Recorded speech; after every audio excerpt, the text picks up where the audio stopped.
Hi hello friends, welcome back to Mini Kitchen. இன்னைக்கு வந்து நம்ம பார்க்க போற ரெசிபி என்னன்னு பார்த்தீங்கன்னா மட்டன் பிரியாணி தான். மட்டன் பிரியாணினா யாருக்கு தான் பிடிக்காது? கண்டிப்பா எல்லாருக்குமே பிடிக்கும். அது என்னோட ஸ்டைல்ல வந்து ஒரு வாட்டி நீங்க ட்ரை பண்ணி பாருங்க, ரொம்பவே சூப்பரா இருக்கும். மட்டன் வேகிறதா இருக்கட்டும், சாதம் குழையாம நல்லா உதிரியா செய்யறதா இருக்கட்டும், இது ரெண்டுமே வந்து நல்லா பர்ஃபெக்டா வந்துருச்சுன்னா நம்மளோட மட்டன் பிரியாணி வந்து ரொம்ப சூப்பரா இருக்கும். கண்டிப்பா நீங்களும் வீட்டில் ட்ரை பண்ணி பார்த்துட்டு எப்படி வந்திருக்குன்னு கமெண்ட் பாக்ஸ்ல கமெண்ட் பண்ணுங்க. என்னோட சேனல்ல இருக்கிற மற்ற ரெசிபிஸ் எல்லாமே செக் பண்ணி பாருங்க. உங்களுக்கு பிடிச்சதுன்னா ஒரு லைக், ஷேர், கமெண்ட் பண்ணுங்க. மறக்காம என்னோட சேனலை சப்ஸ்கிரைப் பண்ணுங்க. வாங்க வீடியோக்குள்ள போலாம்.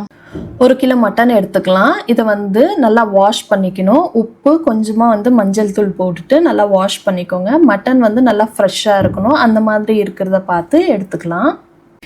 கண்டிப்பாக ஒரு 2 வாட்டி ஆச்சு மட்டனை நல்லா வாஷ் பண்ணி எடுத்து வச்சுக்கோங்க. கொஞ்சம் கூட தண்ணி இல்லாத மாதிரி பார்த்துக்கோங்க. இதுக்கப்புறம் நம்ம வந்து குக்கரில் சேர்த்துடலாம். கொஞ்சமாக வந்து மஞ்சள் தூள் சேர்த்துட்டு நான் வந்து சில்லி பவுடரு தனியாவும் ரெண்டுமே மிக்ஸ் பண்ணி வச்சுருக்கேன். இது வந்து 3 டேபிள் ஸ்பூனாக போட்டுக்கலாம். அதுக்கப்புறம் கொஞ்சமாக வந்து கல்லுப்பு, ஒரு கரண்டி வந்து எண்ணெய் சேர்த்துக்கலாம். எல்லா மசாலாவும் போட்டு முடிச்சிட்ட பிறகு இதுக்கப்புறமா எல்லாமே ஒரு வாட்டி நல்லா மிக்ஸ் பண்ணி விட்டுறலாம். அப்போ தான் வந்து காரம், உப்பு எல்லாமே கறியில் இருக்கும். இதுக்கப்புறம் கறி முழுகிற அளவுக்கு தண்ணி வந்து சேர்த்துடலாம். 1லேருந்து 1.5 கிளாஸ் தண்ணி வந்து சேர்த்தா போதும். இப்போ வந்து விசில் போட்டுடலாம். 5லேருந்து 6 விசில் வரட்டும். அதுக்குள்ளே நம்ம வந்து பிரியாணி வந்து தாளிச்சிடலாம். ஃபஸ்ட்டு ஒரு பாத்திரம் வச்சுட்டு எண்ணெய் வந்து சேர்த்துக்கலாம். எண்ணெயோட அளவு வந்து 100 ml. கறி வந்து 1 கிலோ, அரிசி வந்து 3/4 கிலோ. அதுக்கு தேவையான அளவு எண்ணெய் வந்து 100 ml எடுத்தாலே போதும். எண்ணெய் வந்து நல்லா காஞ்சிட்ட பிறகு 10 கிராம்பு வந்து சேர்த்துக்கோங்க. 5லேருந்து 6 வந்து பட்டை, 1 டேபிள் ஸ்பூன் வந்து சோம்பு சேர்த்துட்டு பிரிஞ்சி இலை ஒரு 4 இல்லைன்னா 5 போட்டுக்கோங்க. லோ ஃப்ளேமில் வச்சுட்டு நல்லா ஃப்ரை பண்ணிக்கோங்க. அடுத்தது வந்து பச்சை மிளகா சேர்த்துக்கலாம். நான் வந்து ஒரு 10 பச்சை மிளகா சேர்த்துருக்கேன். இது வந்து காரமே இல்லை, அதனால தான் நான் 10 எடுத்திருக்கேன். உங்களுக்கு காரத்துக்கு ஏற்ற மாதிரி நீங்கள் வந்து சேர்த்துக்கோங்க. பச்சை மிளகா எண்ணெயில் நல்லா வதங்கி வந்த பிறகு ஆனியன் வந்து சேர்த்துக்கலாம். நான் வந்து 5 பெரிய சைஸ் ஆனியன் எடுத்திருக்கேன். நல்லா ப்ரௌன் கலர் ஆகிற வரைக்கும் கொஞ்சம் நேரம் டைம் எடுத்து நல்லா வதக்கி விட்டுடலாம். பாருங்கள், ஆனியன் வந்து நல்லா சூப்பராகவே வதங்கி வந்துருச்சு. இந்த அளவுக்கு இருந்தால் போதும். இதுக்கப்புறம் ஒரு கைப்பிடி அளவு புதினா, ஒரு கைப்பிடி அளவு வந்து கொத்தமல்லி சேர்த்துட்டு எண்ணெயிலேயே வந்து ஃப்ரை பண்ணும் போது வாசம் வந்து நல்லா சூப்பராகவே இருக்கும். ஒரு 2லேருந்து 3 நிமிஷம் போல் எண்ணெயில் நல்லா ஃப்ரை பண்ணிக்கலாம். அடுத்தது 3 டேபிள் ஸ்பூன் வந்து இஞ்சி பூண்டு பேஸ்ட் வந்து சேர்த்துக்கலாம். எண்ணெயிலேயே வந்து நல்லா ஃப்ரை ஆகட்டும். எண்ணெய் வந்து பிரிஞ்சு வரணும். அந்த அளவுக்கு நம்ம வந்து கொஞ்சம் நேரம் ஃப்ரை பண்ணிக்கலாம். பாருங்க, எண்ணெய் வந்து நல்லா பிரிஞ்சு வந்துடுச்சு. இதுக்கப்புறம் பழுத்த தக்காளியாக பார்த்துட்டு ஒரு 5லேருந்து 6 தக்காளியாக நீங்கள் வந்து கட் பண்ணி சேர்த்துக்கோங்க. தக்காளி வந்து நல்லா குழஞ்சி வெந்து வரட்டும். இப்போது மட்டன் வந்து வெந்துருச்சான்னு பார்த்துடலாம். நான் வந்து 6 விசில் போல் வச்சு எடுத்தேன். இப்போ வந்து ஓப்பன் பண்ணி பார்த்துடலாம். கறி வந்து நல்லா சூப்பராகவே வெந்து வந்துருச்சு. இந்த மாதிரி தான் இருக்கணும். இதை விட ரொம்ப ஓவர் குக் ஆயிடுச்சுன்னா அப்புறம் பிரியாணியில் வந்து கறியே கிடைக்காது. இதுக்கப்புறம் தக்காளி வந்து நல்லா வதங்கிருச்சு. நம்ம வந்து வெறும் மட்டன் மட்டும் இதில் சேர்த்துடலாம். தண்ணி வந்து சேர்க்காம வெறும் மட்டன் மட்டும் சேர்த்துக்கலாம். நம்ம வந்து மட்டன் வேக வைக்கும் போதே கொஞ்சம் காரமும் உப்பும் போட்டோம். ஆனால் இது பிரியாணி செய்யும் போது காரமும் உப்பு வந்து ரொம்பவே கம்மியாக தான் இருக்கும். அதனால் கொஞ்சமாக உப்பு, ஒரு 2 ஸ்பூன் வந்து சில்லி பவுடர் வந்து சேர்த்துட்டு நல்லா மிக்ஸ் பண்ணி விட்டுடலாம். ஒரு 5 நிமிஷம் போல் மட்டன் வந்து மசாலாலேயே நல்லா வேகட்டும். அப்போ தான் வந்து நல்லா சூப்பர் ஃப்ளேவராக இருக்கும். அதுக்குள்ளே நம்ம வந்து அரிசியை கழுவி ஊற போட்டுடலாம்.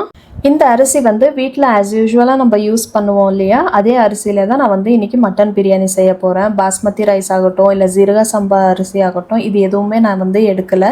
ஒரு 2 டைம்ஸ் வந்து நல்லா வாஷ் பண்ணி வச்சிடலாம். ஒரு 10 நிமிஷம் போல் அப்படியே ஊறட்டும். தண்ணி வந்து கொதிக்கட்டும். அது வரைக்கும் வந்து அரிசி ஊறினா போதும். இப்போ வந்து 2 கிளாஸ் அரிசி எடுத்திருக்கேன் அப்படின்னா 4 கிளாஸ் வந்து தண்ணி சேர்த்துருக்கேன். கரெக்டாக 4 கிளாஸ் போதும்.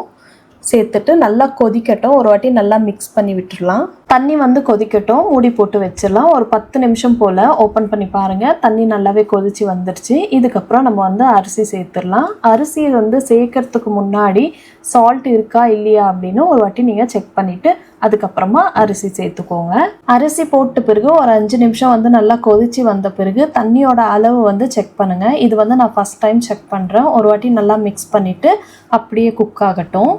இது வந்து செகண்ட் டைம் செக் பண்ணுறேன். தண்ணியோட அளவு வந்து கொஞ்சமாக வந்து குறைஞ்சிருக்கு. ஒரு வாட்டி நல்லா மிக்ஸ் பண்ணிவிட்டு அப்படியே குக் ஆகட்டும்.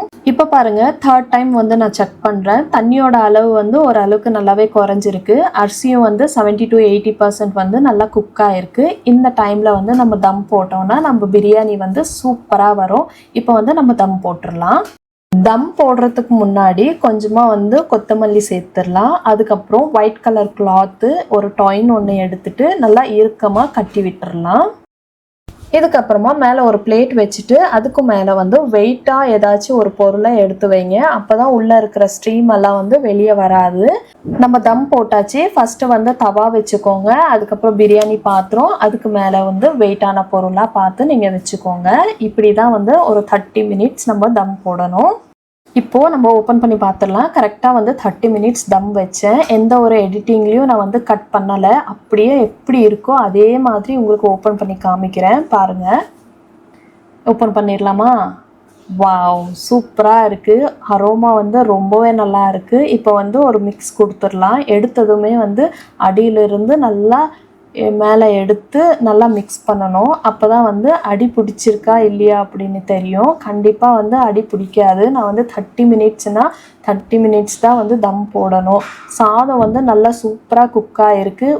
உதிரியாகவும் வந்திருக்கு. அதே மாதிரி மட்டனும் ஓவர் குக் ஆகலை, சாதமும் வந்து ஓவர் குக் ஆகலை. நல்லா சூப்பராக இருக்குது. இதே மாதிரி நீங்களும் கண்டிப்பாக வீட்டில் ட்ரை பண்ணி பாருங்கள்.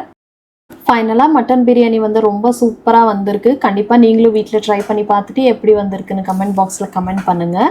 எந்த உணவுமே வந்து வேஸ்ட் பண்ணாமல் சாப்பிடுங்க. இன்னொரு ரெசிபியில் பார்க்கலாம். Until then, bye from Hema.